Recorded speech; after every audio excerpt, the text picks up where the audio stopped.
les geeks, salut tous les gamers, c'est moi Petit Poussé.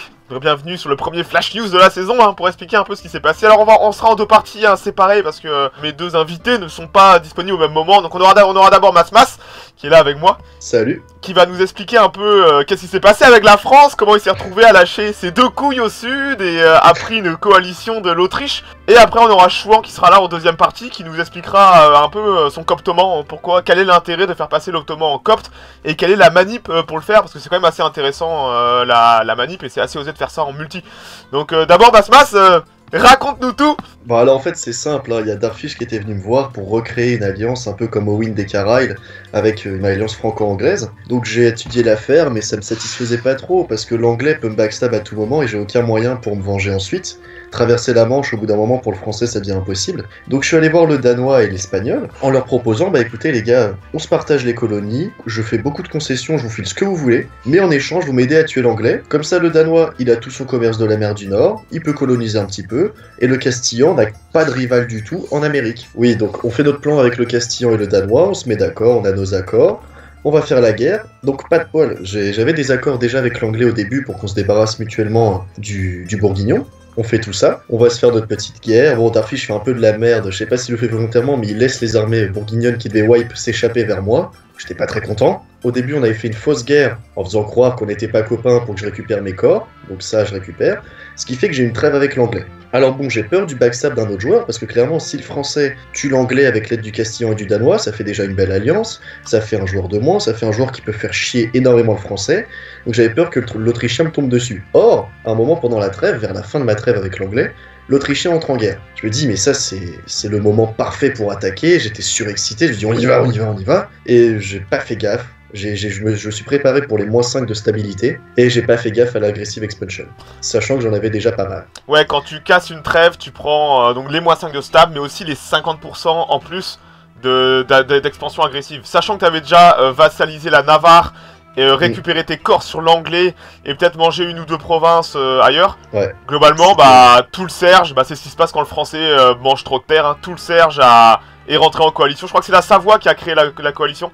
Youngstar a trigger la coalition. Et t'as pas été con, tu t'es rendu tout de suite. Ça servait à rien, j'aurais perdu mon non, attends, il y avait tout le Serge qui était là, il y avait tout le Serge, au grand complet, tu vois. J'étais tellement emmerdé qu'il fallait que ça se fasse vite pour passer à autre chose, quoi. Exactement, ouais, donc il t'a fait relâcher Toulouse. Alors tu t'en sors bien parce que il aurait pu te faire relâcher la Champagne. Je sais pas pourquoi il t'a fait relâcher Toulouse ou alors l'Armagnac et Toulouse alors qu'il aurait pu faire lâcher la Champagne. Alors que c'est ton cœur économique, la Champagne, au niveau. En effet. Après, ça s'est passé tellement vite qu'il y a peut-être pas pensé aussi. Mais si, quand j'ai fait le montage, Owen qui dit fais-lui relâcher la Champagne, peut-être qu'Unstar a pas entendu. Mais en tout cas, il t'a quand même. C'est possible. Parce que ça gueulait de partout. Ouais, c'est ça, putain.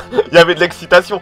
Ok, il t'a quand même fait relâcher Toulouse, l'Armagnac, donc c'est quand même des bonnes provinces. Mais au final, t'avais déjà récupéré Normandie, Bordeaux. T'avais quand même récupéré des provinces à l'anglais, donc.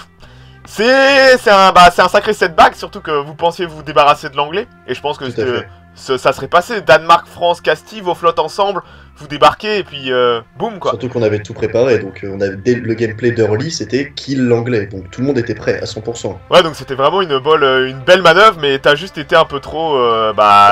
Une mécanique de jeu, t'as été un peu trop pressé. Surtout, je crois qu'il fallait juste que t'attendes 2 ou 3 ans que la trêve se finisse et c'était bon quoi. Donc, alors ça, malheureusement, c'est des choses qui arrivent en multi. Le jeu en multi est beaucoup plus dur que le solo sur ça et c'est facile parfois de blâmer. Mais vous faites une petite erreur, une erreur de petite mécanique de jeu et bam, tout un plan tombe à l'eau et vous vous retrouvez avec une coalition du Serge et ce qui aurait dû bien se passer, se passe très mal en fait. Parce qu'il faut aussi comprendre que la France c'est un pays très fort et assez riche, ne serait-ce que dès le début. Et donc j'avais peur de me prendre une coalition au moment où j'étais en guerre contre l'anglais avec toutes mes armées sur son territoire et sa flotte qui m'empêche de revenir potentiellement. T'étais cul nu face à l'Autriche en fait. Exactement. Mais je peux comprendre ça. Mais en tout cas voilà, je pense que t'as été assez clair. C'était pour les abonnés qui se demandaient pourquoi le français a soudain cassé une trêve, pris -5 de stab et 50% d'expansion agressive. C'est qu'il y avait un plan derrière, il a pas fait ça juste pour déclarer la guerre à l'anglais. Il y avait vraiment un axe Danemark, France, Castille, il s'était entraîné pour aller débarquer en Angleterre. Mais voilà, donc au final, c'était juste pour que tu expliques un peu à tout le monde comment ça s'est passé, que t'as pas attaqué bêtement l'anglais en regardant, tu savais qu'il y avait une trêve et qu'il y avait un plan derrière. Malheureusement, t'avais pas prévu, t'avais oublié le plus 50% d'expansion agressive. Dans l'excitation et le stress, j'y ai pas pensé du tout quoi. Ouais, et là, ça c'est une petite boulette qui coûte très cher. Néanmoins, ta France est encore quand même balèze.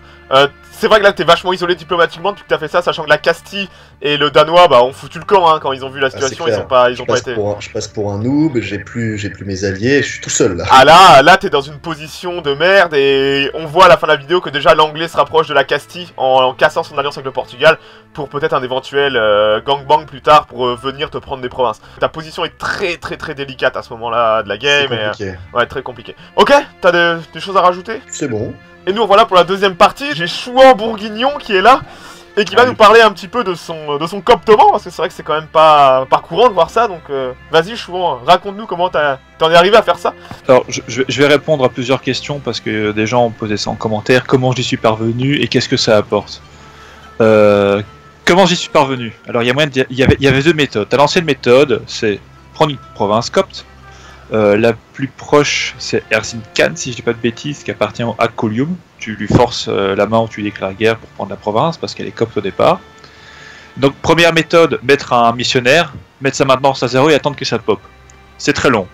Autre méthode, prendre la province, mettre les dhimmis en esthète dessus, fâcher les dhimmis et enlever les dhimmis. Les rebelles religieux vont popper d'office. Donc vous gagnez un temps fou à faire ça.